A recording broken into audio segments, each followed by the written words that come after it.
There is no heroic rescue here. The soup simply stammers an excuse about being unable to stop and literally runs away from the crime scene. Huey Campbell is left standing on the curb, clutching a pair of severed hands.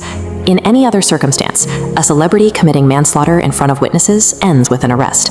Vought International, a multi-billion-dollar corporation, prevents that arrest through a terrifyingly efficient three-tiered crisis management playbook designed to neutralize civilian collateral damage. The first tier of the strategy focuses on low-level containment of individual casualties. In the Robin Ward case, Vought deploys corporate fixers straight to Huey's living room.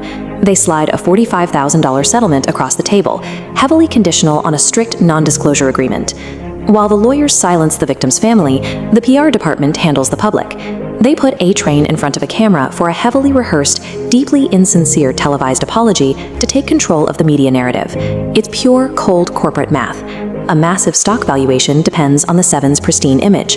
Paying 5 figures in hush money is significantly cheaper than absorbing the market panic of a murder scandal. Within Vought's financial ecosystem, human lives are stripped of their tragedy. They become calculated, manageable line item expenses on a balance sheet. When the liability comes from an internal asset who knows too much, Vought moves to the middle layer of the pyramid. Tier 2. Eradication.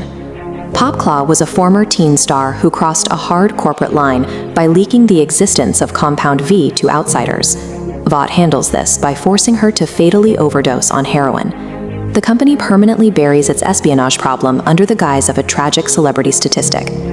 Eradication doesn't always require a casket. Consider Lamplighter. His specific liability involved burning innocent children alive, a PR nightmare too massive to explain away with a simple apology.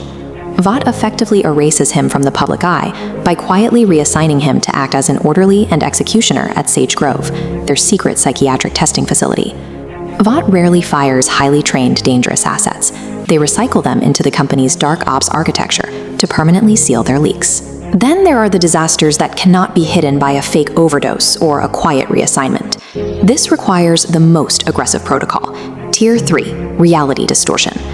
When Homelander botches the rescue of a hijacked passenger plane, he realizes saving a few people will expose his catastrophic mistakes to the world.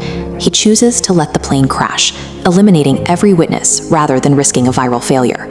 We see similar carnage at the Herogasm event and during a televised congressional hearing, where a dozen heads are telekinetically exploded. Vought's leadership is left standing in a literal bloodbath of undeniable public slaughter. To survive this, Vought aggressively rewrites reality. They blame these massacres on a newly invented threat, the super-terrorist, and feed the narrative directly to the press. Vought weaponizes its own catastrophic failures to stoke public fear. This process turns massive PR nightmares into billion-dollar military defense contracts. This corporate playbook is so effective that the creators of The Boys use it to run a meta-marketing campaign in the real world, posing as Vought International on actual social media platforms. These accounts utilize performative allyship, slick graphics, and generic holiday posts to distract the public from the active fracturing and internal chaos of the Seven. This strategy mirrors how major real-world conglomerates operate. They rely on sheer brand momentum and optimized corporate spin to outlast public outrage. Absolute corporate immunity is the ultimate, untouchable villain.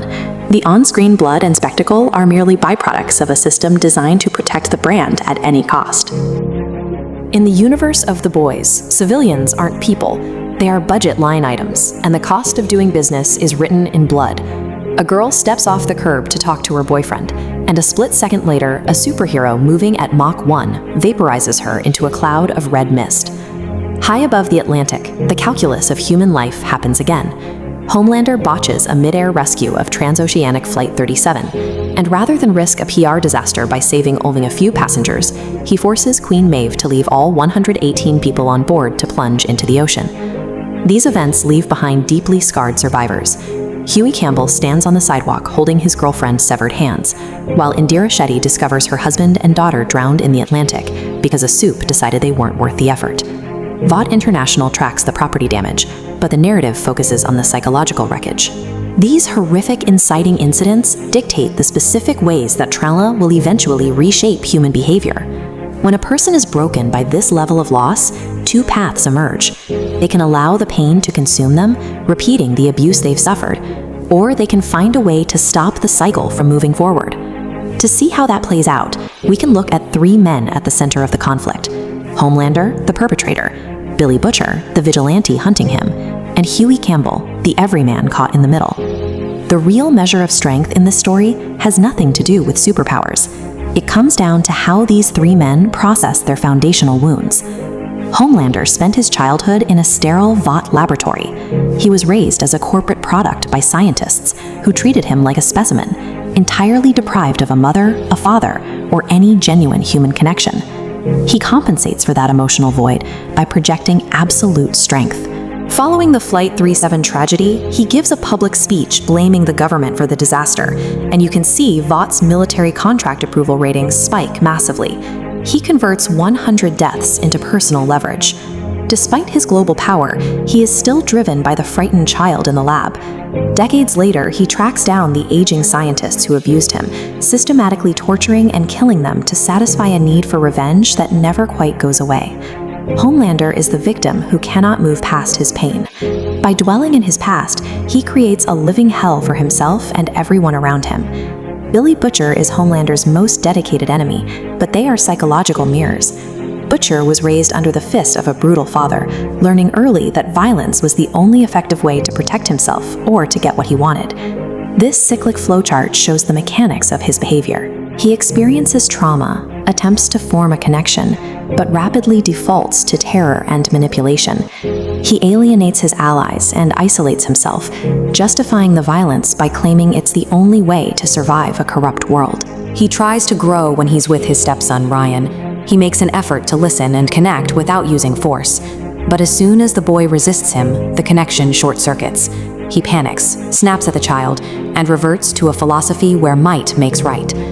Butcher sees this happening in real time. He recognizes his own father's voice coming out of his mouth, and he realizes he is destroying his own chance at a family.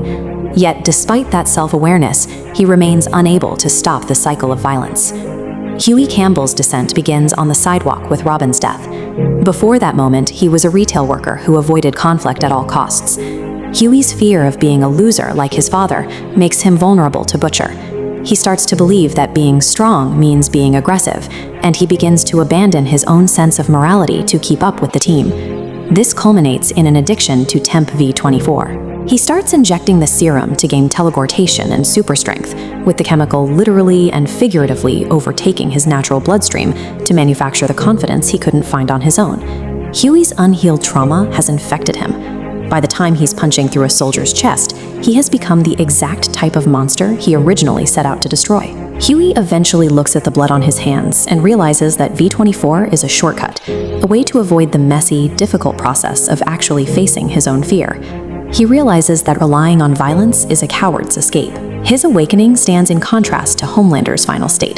Homelander spirals into fascist tyranny, openly murdering protesters and planning to lock his political opposers in internment camps.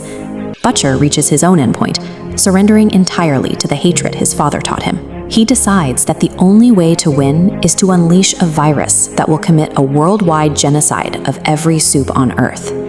While the most powerful men in the world choose total destruction, Huey makes the decision to set down the tools of his enemies. He rejects the weapons of his abusers. Huey puts that realization into practice by forgiving A-Train. Instead of seeking revenge for Robin's murder, he shows mercy to the man who started his journey into darkness. That choice leads to a final confrontation with his mentor. When Butcher attempts to trigger the global genocide, Huey stands against him, ultimately killing Butcher to prevent the cycle of violence from consuming the world. After the war, Huey walks away from the violence. He runs an audio store, names his new daughter Robin, and chooses a life that honors his past without being controlled by it. In a world built on absolute power, the most difficult act isn't a display of strength. It is the decision to let go of a grudge, walk away from the anger, and finally break the cycle of abuse.